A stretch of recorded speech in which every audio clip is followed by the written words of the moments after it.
পান্তা ভাত খেলে পেট হবে ঠান্ডা। গরমকালের দুপুরে কিংবা রাত্রে এক থালা পান্তা ভাত খেলে জীবন যেন জুড়িয়ে যায়।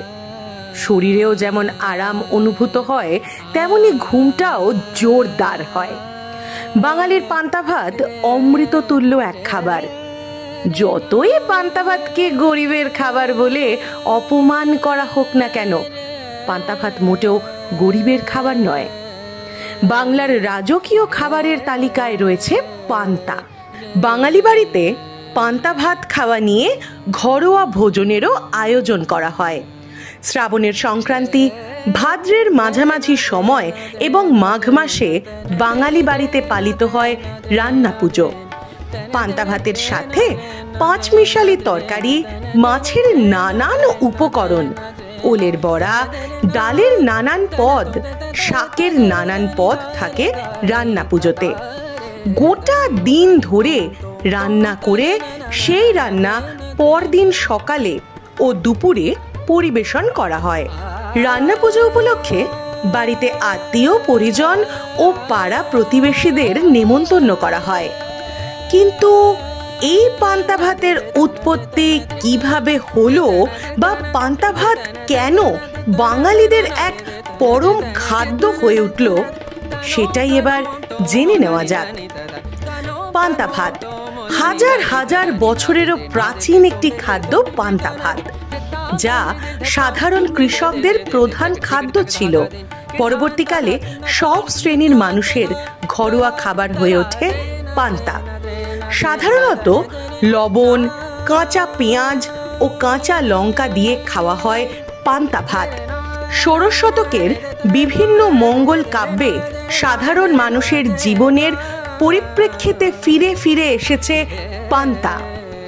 কবি কঙ্কন মুকুন্দরাম চক্রবর্তীর চণ্ডীমঙ্গল কাব্যে চৈত্রের প্রচণ্ড খরায় অভাবে যখন পাথর বাটিও বাঁধা দিতে হয়, তখন মাটিতে আমানি খাবার গর্ত দেখিয়ে ফুল্লরা তার 12 মাসের দুঃখের কাহিনী বলে।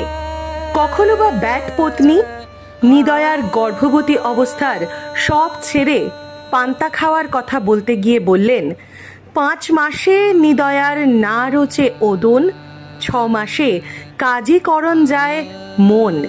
1650 সালে রচিত বিজয়গুপ্তের মঙ্গল কাব্যে পাই, আনিয়া মানের পাত বাড়ি দিল পান্তা ভাত। 1756 সালের এপ্রিল মাসে নবাব আলীবর্দী খানের মৃত্যুর পর মুর্শিদাবাদের দরবারে জাঁকিয়ে বসেছেন সিরাজউদ্দৌলা। তিনি তার রাজত্বের গোড়া থেকেই ঘোর ইউরোপ বিরোধী ছিলেন। তিনি ক্রমশ ব্রিটিশদের চক্ষুশূল হতে থাকেন। ইস্ট ইন্ডিয়া কোম্পানির দাপট কমানোর জন্য সিরাজ তার শক্তি প্রদর্শন করে হেস্টিংস সহ বেশ কিছু ব্যবসায়ীকে বন্দী করেন নিজের রাজপ্রাসাদে। শোনা যায় হেস্টিংস কোনো কারণে সিরাজের কারাগার থেকে পালিয়ে যান। ব্যবসায়ী কৃষ্ণকান্ত নন্দীর সহায়তায় তিনি পালিয়ে গিয়ে আশ্রয় নেন জমিদার কৃষ্ণচন্দ্রের বাড়িতে। এদিন সেখানে খাবার বলতে কিছু ছিল না বললেই চলে। কথিত আছে, বাংলার কাঠফাটা গরমে জমিদার কৃষ্ণচন্দ্র ক্ষুধার্ত ও ক্লান্ত হেস্টিংসকে কলা পাতায় পান্তা ভাত, ভাজা চিংড়ি এবং কাঁচা পেঁয়াজ খাইয়ে প্রাণ রক্ষা করেছিলেন। রবীন্দ্রনাথ তার জীবন স্মৃতিতে লিখেছেন, স্কুল থেকে ফিরে এলেই রবির জন্য থাকে নতুন বৌঠানের আপন হাতের প্রসাদ। আর যেদিন চিংড়ি মাছের চচ্চড়ির সঙ্গে নতুন বৌঠান নিজে হাতে মেখে দেয় পান্তা ভাত, অল্প একটু লঙ্কার আভাস দিয়ে, সেদিন আর কথা থাকে না। আজ থেকে 8000 বছর আগের থেকেই ভারতবর্ষে ধান চাষ হয়ে আসছে।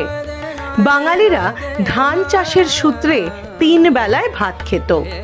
এক আধ দিন ভাত বেড়ে গেলে সেটা ফেলে দিতে হতো, কিন্তু এই ভাতকে কিভাবে সংগ্রহ করে ভালো রাখা যায়, এই চিন্তা ভাবনা থেকেই আবির্ভাব ঘটে পান্তা ভাতের। বেড়ে যাওয়া ভাত জল ও লেবু দিয়ে রেখে সে সময়ের বাঙালির দেখলো যে তা 2 দিন পর্যন্ত ভালো থাকছে। ব্যাস, পান্তা খাওয়ার প্রচলন তখন থেকেই বাঙালির শুরু হয়ে গেল।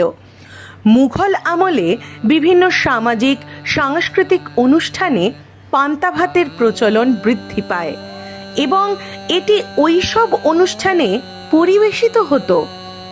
বিংশ শতাব্দীর শেষ দিকে শহরে বাঙালিরা বাংলা নববর্ষকে একটি জাতীয় উৎসবে পরিণত করে। এই সময়েই সাংবাদিক বোরহানুদ্দিন আহমেদের হাত ধরে পান্তা ইলিশ পহেলা বৈশাখের পহেলা বৈশাখ একটি গুরুত্বপূর্ণ অনুষঙ্গে পরিণত হয়। বর্তমানে পান্তা ভাত শুধুমাত্র একটি খাবার নয়, এটি বাঙালির ঐতিহ্য ও সংস্কৃতির প্রতীক হিসেবে বিবেচিত হয়।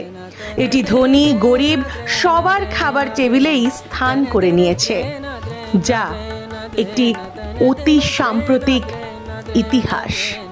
একটি সুন্দর ভিডিও তৈরির পিছনে থাকে দীর্ঘ পরিশ্রম, তাই আজই সাবস্ক্রাইব করুন আমাদের এই ইউটিউব চ্যানেল, আর পাশে থাকা বেল আইকনটি অবশ্যই কিন্তু ক্লিক করতে ভুলবেন না।